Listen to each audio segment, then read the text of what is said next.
जन्मभर त्याने दुसरं केलंच नाही आणि तो काही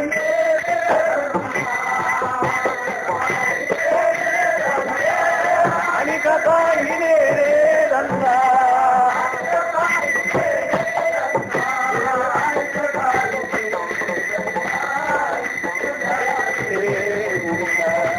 विद्या खाते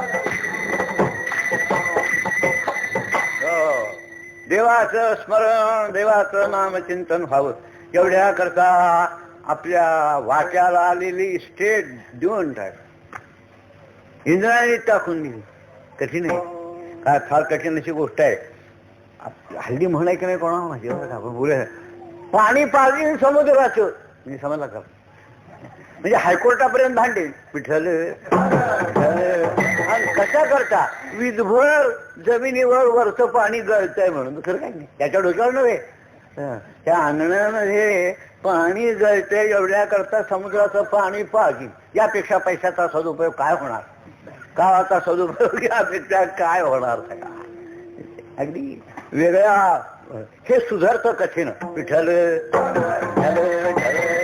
मला सांगायचंय राजाजींची मतं सगळ्याला आवडत व न आवडत पण एक वेळ त्याला असं म्हणत आणि ते खरं आहे ब्रेन ऑफ दी काँग्रेस त्याला म्हणत असं तरी ते राजाजी होते फार म्हणत काय झालंय संस्कार करणं उत्तम हे शिक्षण आहे खरं त्या विना ठीक आहे चालू द्या आपला सगळा भगवत भजन करणारा जो आहे त्याच्या अंतःकरणामध्ये क्रांती होते तुकाराम महाराजांनी दुसरं केलंच नाही की आणि ते निवांत करता यावं एवढ्या करता आमचं उलट आहे तसं काय देऊळ बांधायला घेतलंय कशा करता म्हणजे निवांत भजन करता येईल अल्प त्याच्या करता कोर्ट भांडावी लागतील की विठ्ठल देऊळ राहिलं देवळाच्या ठिकाणी भजन राहिलं भजनाच्या ठिकाणी खेटी घालावी लागतील खेटी घालावी लागतील देऊळ निर्माण करावं बरं का लोकांना उपयोगी पण ज्याला परमार्थ करायचे तो देवळाच्या मागे लावला तर परमार्थ नाही होणार त्याच्या करता आहे ते लोक टाकतात नसलेलं डोक्यावर ओझ घ्या सांगितलंय पुढीला ते ओझे आपल्या माथा घ्यायचे तरी का अनुजातीचे धनुर्धरा मी आपल्याला फार एक महत्वाची गोष्ट सांगतो तुकोबाराच्या भजनाचा परिणाम होत होता त्याच्या कारण त्याच्या भाषेमध्ये कडक ही तपश्चर्या होती तपश्चर्ये विना होऊच शकत नाही ओम तत्सदिति निर्देशो ब्रह्मणस्ते विदस्मृता ब्राह्मणास्ते न वेदास्ते यज्ञास्ते विहिता पुरा याच्यावर ज्ञानोबारायण लिहिलंय हे वर्णत्रयाची जपता सृष्टी सृजन योग्यता वितया ओम तत्सत या नामाचा जप केला त्याने आणि केवढं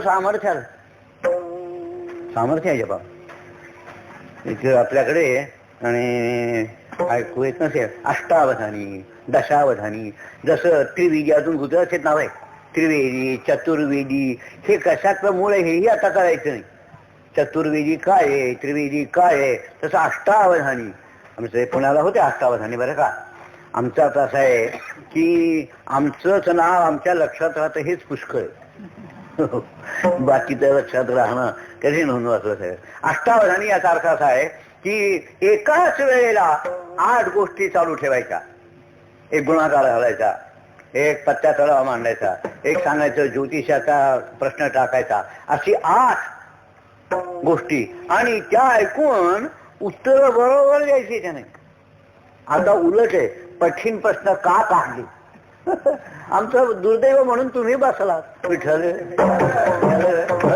आता अशी गोष्ट आहे कठीण नाही तर परीक्षा घ्यायची ना घ्यायची ना त्याला परीक्षा मी त्याला असं म्हणणार माणूस आहे बरं का की दिवसातनं 3 पेपर असावे झालाय डोक्यात लिहायचाच प्रश्न आहे त्याच्यामध्ये आहे काय त्याच्यामध्ये दुसरं आणखीन नवीन का काय होणार आहे काही नाही ते म्हणतात 1 दिवसाआड 1 वगैरे वगैरे म्हणजे जितकं त्या प्रमाणात आलं तर वाचलं तर डोक्यात राहणार बाकी काही नाही म्हणजे परीक्षा संपली की तो विषयच संपला रद्दी खरं सांगा जरा माझे कडक शब्द खरे पण खरी वस्तुस्थिती सांगायची मला माझा मुख्य विषय सांगायचा आपण थोडं भजन करा विठ्ठल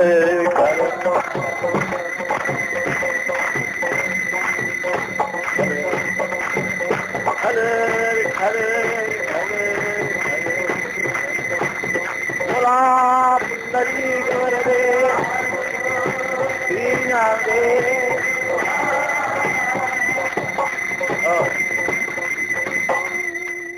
म्हणजे अवधान पाहिजे, अष्टावधानी.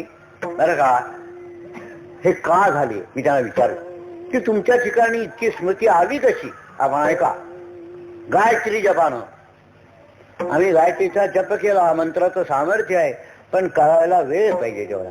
आपल्याला वेळ काही बघू शकत नाही आपण, जर वेळ असला ना सामर्थ्य आहे. तुकाराम महाराजांनी जप केला, तप केलं, आणि त्या तपाचं फळ असं आहे की तुका म्हणे महापातकी पती होती जीवन मुक्त. हे त्यांनी सांगितलं, त्यांच्या मुखातनं शब्द आला की सुधारत होतो, इतकं त्या शब्दात वजन.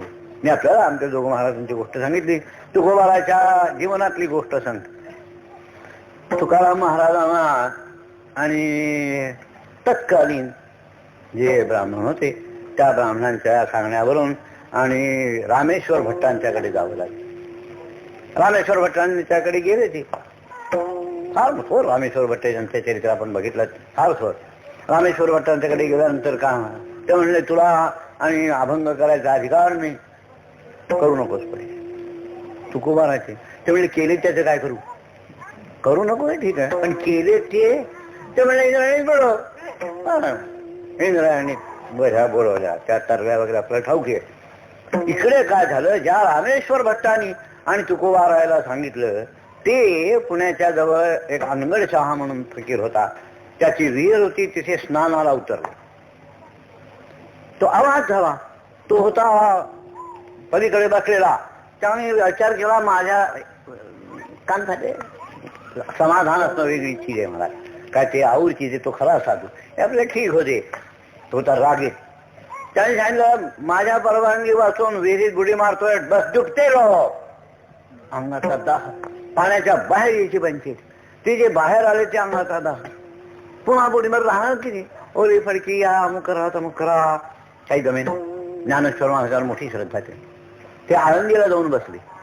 ज्ञानेश्वर महाराजांनी त्यांना दृष्टांत दिला. मी सांगत असतो, आमच्या ज्ञानोबाराची जी समाधी आहे ही मुडद्याची समाधी नाही. ज्ञानोबारा जिवंत आहे म्हणून दर्शनाला जातात लोक. त्याचा मुडदा पुरलेला असता, मुडदा झाला असता कोण जाईल दर्शनाला. तेव्हा ज्ञानेश्वर महाराजांना मी त्याला दृष्टांत दिला की आम्हाला सर्वांना प्रिय असणारा तुकोबा, त्याचा तुझ्याकडनं अपराध झाला, तू तिकडे जा, तिकडे जा. खरी रीती आहे. म्हणजे सही विना सुद्धा पत्र गेलं तरी सुद्धा आमच्याकडे वाटेल ते होईल. ते खरं नाही, कसं राज्य करावं हे कळत नाही. विठ्ठल ज्ञानेश्वर महाराजांना काही त्याला सुधारता आलं नसतं. त्यांच्या तुकोबाराचा अपराध झालाय, त्यांच्याकडे जा. हे गेले तुकोबाराच्याकडे. काय सांगू आपल्याला, नुसता त्यांचा एक अभंग वाचून चित्त शुद्ध होती.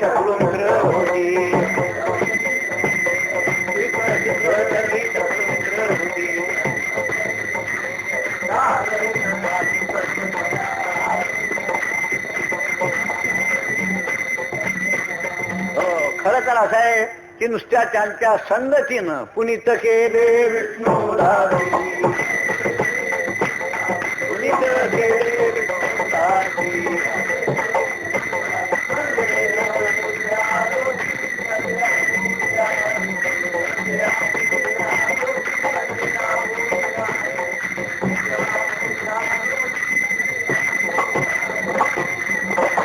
पुनीत केले विष्णुदासी संगे अपुरिया संगे.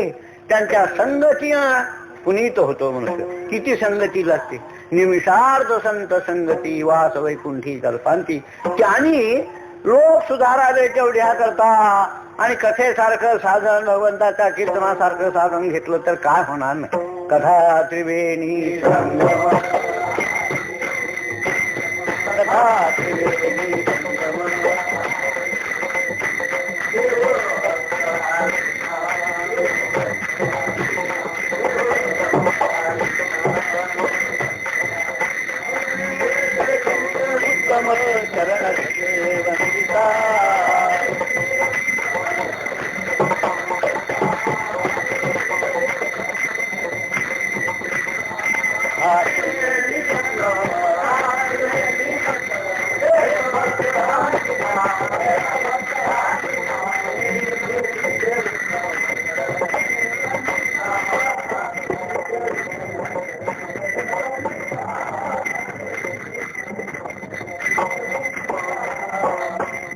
तथा त्रिवेणी संगम. तुकोबाला सांगतात कथा ना, गंगा यमुना सरस्वती हा जसा त्रिवेणी संगम आहे तो चांगलाच आहे, त्याच्याही पेक्षा काकणभर जास्त असा महत्वाचा हा संगम आहे कथेमध्ये. म्हणून कथेला न बोलावता जाऊ. काही भेटतात आम्हाला, काय येणार का कथे, आम्हाला आमंत्रण कुठे, आमच्या घरचं काय लग्न आहे काय, आमंत्रण तुझ्या कल्याणाकरता कथेला जायचंय विठ्ठल. आपलं कल्याण व्हावं. तथा त्रिवेणी संगम, ही त्रिवेणी कामाची देव भक्तानी नाम. हो, कशी करी वा, जे कीर्तन करतो ना, ते ज्याचं कीर्तन तो करीत असतो तो ऐकायला उभा असतो. पूज्या पूज्यमान कथे उभे हरिजन.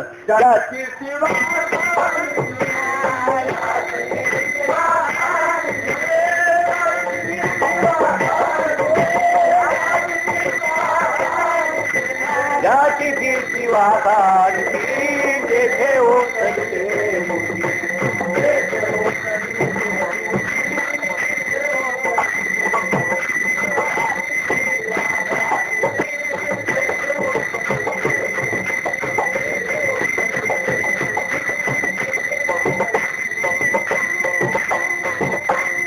पूज्या पूज्यमान कथे उभे हरिजन.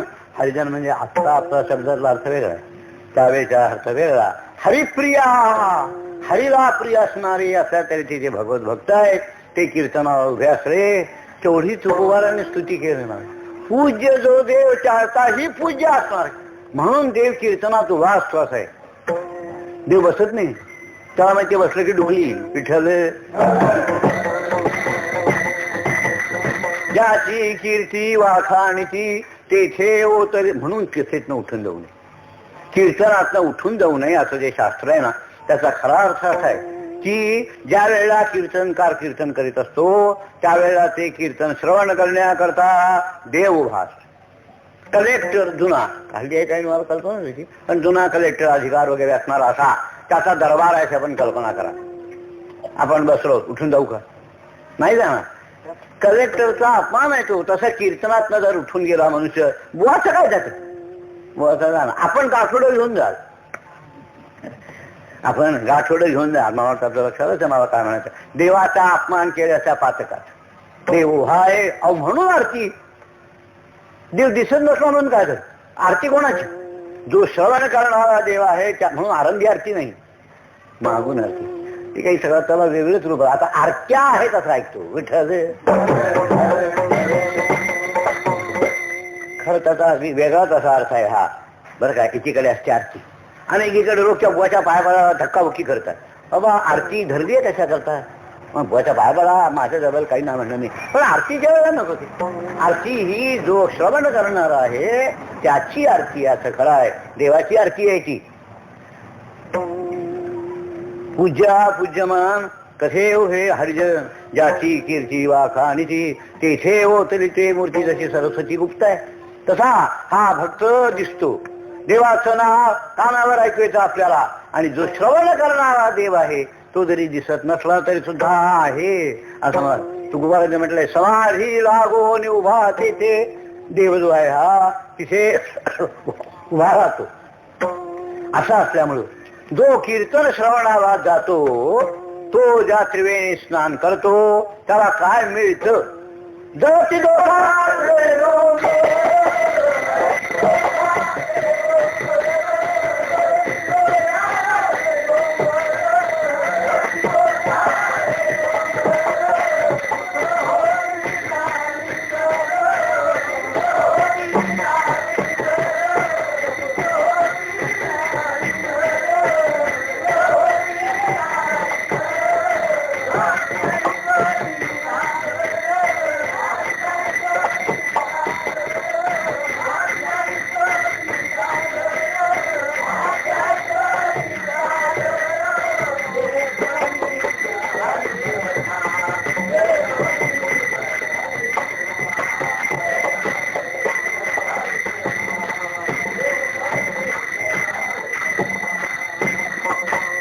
तुकोबारा सांगतात, जळती दोषाचे डोंगर आपल्या ठिकाणी जी पातक आहेत काय आहे? प्रायश्चित्त या नावाचं एक कर्म आहे. नित्य नैमित्तिक काम्य प्रायश्चित्त आणि निषिद्ध. आपल्या शास्त्रकारांनी इतका मानवी जीवनाचा विचार केला, इतका फार थोड्या लोकांनी केला. त्यांना माहिती आहे की आम्ही नियम घातले पण मोडायचे, आपण माणसं म्हणून मोडला जर जसं कायद्यामध्ये आणि मोडला कायदा तर त्याला शिक्षा सांगितलेली असते, तसं आमच्याकडे शिक्षा नुसती नाही. खरं सांगू, शिक्षा याचा अर्थच खरं प्रायश्चित्त आहे, पण त्याचा संपतो. इट ऑट टू बी प्रिव्हेंटिव्ह असं आहे. त्याला आपण शिक्षा म्हणतो, ते खिशातनं काढून 2000 ठेवले असं नव्हे, ही शिक्षाच नाही. शिक्षा याचा अर्थ असा आहे, तो पुन्हा करणार नाही असं त्याच्या लक्षात राहावं. विठ्ठल नाही तर त्याला शिक्षा नव्हे. जळती दोषाचे डोंगर, तुकोबारा सांगतात. कथा श्रवण करणारा जो आहे तो पातकी का असेना, पण त्याच्या कानावर जर त्यांचे शब्द पडले तर त्याच्या ठिकाणचे दोष जातात. जसं प्रायश्चित्त आहे, प्रायश्चित्ताचा जो पण भगवद्गीते म्हणतो, भगवंताच्या कथेचं श्रवण फार मोठं प्रायश्चित्त आहे. त्या भगवंताचं नाव, भगवंताची कथा फार मोठं प्रायश्चित्त म्हणण्याचं कारण असं आहे, आपल्या शास्त्रामध्ये प्रत्येक चुकीला प्रायश्चित्त आहे. समजा संन्यासी आहे, शास्त्रीय उदाहरण जर द्यायचं, आणि त्यांच्याकडनं द्रव्य ग्रहण रूप जर दोष झाला तर त्यांनी 3 दिवस उपवास करावा, पैसा टाकून द्यावा. पण ते केलं असताना त्यांनी जे पैशाचा अपार नव्हे, पैशाचं सेवन केलं, तेवढंच दूर होईल. ज्ञाता ज्ञात दोष परिहारार्थम हे नाही. जे ज्ञात आहे त्याच्याकरता सांगितलं गंगा स्नान, तसं नाही. ज्ञाता ज्ञात दोष परिहारार्थम, आपल्याकडनं जाणून हो वा जाणून हो, आपल्याकडनं जी पातक झालेली आहे ती दूर करण्याचं सामर्थ्य गंगेमध्ये. पण भगवंताच्या नामामध्ये त्याहीपेक्षा मोठं, त्या साधारण प्रायश्चित्त म्हणतात. मी आधी सांगितलं हे असाधारण प्रायश्चित्त. भगवंताचं नाम आणि गंगा स्नान हे साधारण प्रायश्चित्त. साधारण याचा अर्थ असा सामान्य नव्हे. साधारण म्हणजे कोणतेही पातक का असेना त्याचा दोष दूर करण्याचं सामर्थ्य ज्याच्यामध्ये आहे त्याला साधारण प्रायश्चित्त म्हणतात. गंगा इतकी पाप हरण करणारी का, तर भगवंताच्या चरणांगुष्ठापासून ती निघाली म्हणून. पण भगवंताचं नाम हे इतकं आहे की नाम आणि नामी एकच आहे. विठ्ठल या नामा नामी आश्रयो तैसा अभेदासे. तेव्हा भगवंताचं नाम हे इतकं मोठं शुद्ध करणार आहे की त्याच्या इतकं शुद्ध करणार. सततं कीर्तयन्तो मां यतं तश्च दृढव्रतः नमस्यं तश्च मां भक्त्या नित्ययुक्ता उपासते. या 9व्या अध्यायातला तो श्लोक आहे ना. तुमचा अभ्यासच चालू आहे. तेव्हा काही बहुत सांगतो झालं, थोडं भजन करा. विठ्ठल मला ज्ञानेश्वरीच्या अध्यासावर आत्ता व्याख्यान करायचं बरं का. पण अभ्यास कसा करावा आता ओघानं ह्या श्लोकाशी काही संबंध आहे म्हणून सांगायचं आपल्याला. श्लोक एवढाच आहे आणि मला त्यातला एवढंच तुकडा सांगायचं आहे. सततं कीर्तयन्तो मां यतं पुढचा भाग यतं तश्च. हे कोण हे कीर्तन करणारे? ज्ञानेश्वर महाराजांनी कोण कीर्तन करणारे आहेत हे या श्लोकाच्या वरती 1-2 वगैरे त्यात सांगितले.